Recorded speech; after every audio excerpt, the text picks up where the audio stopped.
Art of harmony ചാനലിലേക്ക് എല്ലാവർക്കും സ്വാഗതം.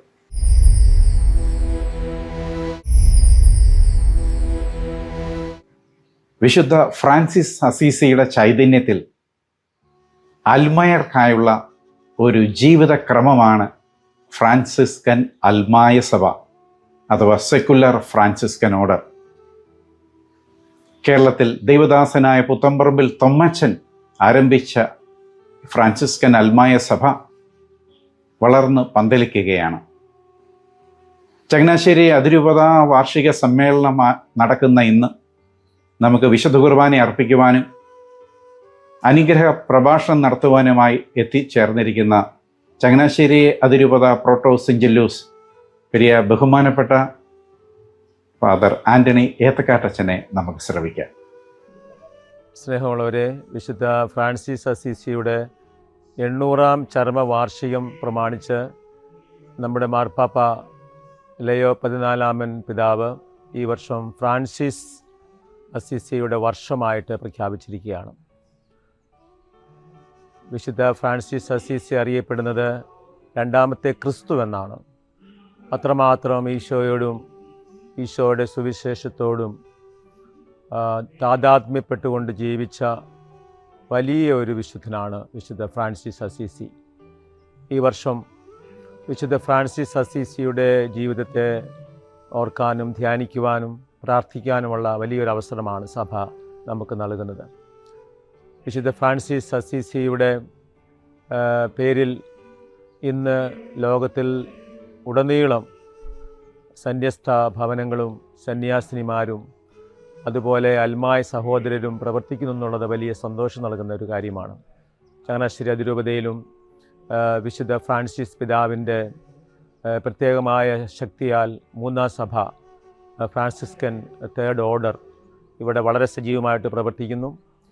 അൽമായർ അവരുടെ അൽമായ അന്തസ്സിൽ സുവിശേഷത്തിന് പ്രാധാന്യം കൊടുത്തുകൊണ്ട് ജീവിക്കുന്ന വലിയൊരു സമൂഹമായി അവർ മാറിയിട്ടുണ്ട്. വിശുദ്ധ ഫ്രാൻസിസ് അസീസിയുടെ വലിയ പ്രചോദനമാണ് ഈ സഭയെ നയിച്ചുകൊണ്ടിരിക്കുന്നത്. ഫ്രാൻസിസ് പിതാവിൻ്റെ ആധ്യാത്മികത കുടുംബങ്ങളെ നവീകരിക്കുന്ന ആധ്യാത്മികതയാണ്. അത് ലാളിത്യത്തിൻ്റെ ഒരു വലിയ ആധ്യാത്മികതയാണ്. ഭൗതികമായ സമ്പത്തിനേക്കാൾ ആത്മീയമായ സമ്പത്തിന് വലിയ പ്രാധാന്യം കൊടുക്കുന്ന ഒരു ആധ്യാത്മികതയാണ്. വിശുദ്ധ ഫ്രാൻസിസ് പിതാവിൻ്റെ സമാധാനത്തിന് വേണ്ടിയുള്ള ഒരു പ്രാർത്ഥന നമ്മുടെ കുടുംബങ്ങൾക്ക് ഈ കാലഘട്ടത്തിൽ വലിയൊരു സന്ദേശമാണ് നൽകുന്നത്. കർത്താവെ, അങ്ങ് എന്നെ സമാധാനത്തിൻ്റെ ഉപകരണമാക്കണമേ. കുടുംബജീവിതം നയിക്കുന്നവർ, ഭാര്യയും ഭർത്താവും മക്കളും എല്ലാം കുടുംബത്തിൽ സമാധാനം നൽകേണ്ട ആളുകളാണ്. സമാധാനത്തിൻ്റെ ഉപകരണങ്ങളായി മാറേണ്ട ആളുകളാണ്.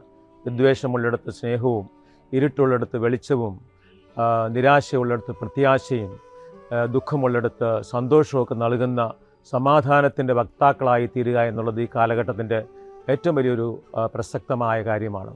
ലോകത്തിൽ യുദ്ധങ്ങൾ, അതുപോലെ സമുദായങ്ങൾ തമ്മിലുള്ള അനൈക്യങ്ങൾ, വ്യക്തികൾ തമ്മിലുള്ള വിദ്വേഷത്തിൻ്റെയും വെറുപ്പിൻ്റെയും ചിന്തകൾ, അക്രമത്തിൻ്റേതായിട്ടുള്ള വലിയ പ്രവണതകളൊക്കെ വർദ്ധിച്ചു വരുന്ന ഈ കാലഘട്ടത്തിൽ എന്നെ സമാധാനത്തിൻ്റെ ഉപകരണമാക്കണമേ എന്നുള്ള ഒരു പ്രാർത്ഥന ഫ്രാൻസിസ് പിതാവ് ഈ കാലഘട്ടത്തിൽ നൽകുന്ന വലിയൊരു സന്ദേശമാണ്. ഇതെല്ലാം ഉൾക്കൊണ്ടുകൊണ്ട് ജീവിക്കുവാനായിട്ടുള്ള കൃപയ്ക്കായി നമുക്ക് പ്രാർത്ഥിക്കാം. അതുപോലെ തന്നെ പരിസ്ഥിതി സംരക്ഷിക്കാൻ വേണ്ടി ഈ നമ്മൾ ജീവിക്കുന്ന ഈ ലോകത്തെ നമ്മുടെ പൊതുഭവനമായിട്ടാണ് ഫ്രാൻസിസ് പിതാവ് കണ്ടിരുന്നത്. എല്ലാവരെയും സഹോദര സഹോദരി എന്ന് വിളിച്ചുകൊണ്ട് സാഹോദര്യത്തിൻ്റെയും ക്ഷമയുടെയും വിട്ടുവീഴ്ച മനോഭാവത്തിൻ്റെയും ഒക്കെ വലിയ ആത്മീയതയാണ് വിശുദ്ധ ഫ്രാൻസിസ് അസീസി പ്രസംഗിച്ചത് മുഴുവനും ജീവിച്ചത് മുഴുവനും. അതുകൊണ്ട് പരിസ്ഥിതിയെ സ്നേഹിക്കുവാൻ, നമ്മുടെ പ്രകൃതിയെ സ്നേഹിക്കുവാൻ, പരിസ്ഥിതി സംരക്ഷിക്കുവാൻ, ഈ പ്രപഞ്ചത്തെ നമ്മുടെ പൊതുഭവനമായി കരുതുവാനൊക്കെയുള്ള വലിയ ഒരു ആത്മീയത ഈ വർഷം വിശുദ്ധ ഫ്രാൻസിസ് അസീസി നമുക്ക് നൽകുന്നുണ്ട് എന്നുള്ളതിന് യാതൊരു സംശയമില്ല. അതുപോലെ തന്നെ ദരിദ്രരോടുള്ള സ്നേഹം, ദുർബലരായിട്ടുള്ള മനുഷ്യരോടുള്ള പരിഗണന, അവരെ ചേർത്ത് നിർത്തുന്ന വലിയൊരു മനസ്സ്, പാവങ്ങളോട് പക്ഷം ചേരുന്ന, നീതി നിഷേധിക്കപ്പെട്ടവരോട് കൂടെ നിൽക്കുന്ന വലിയൊരു ജീവിത സാക്ഷ്യമാണ് നമുക്ക് ഈ സമൂഹത്തിന് നൽകുവാനായിട്ടുള്ളത്.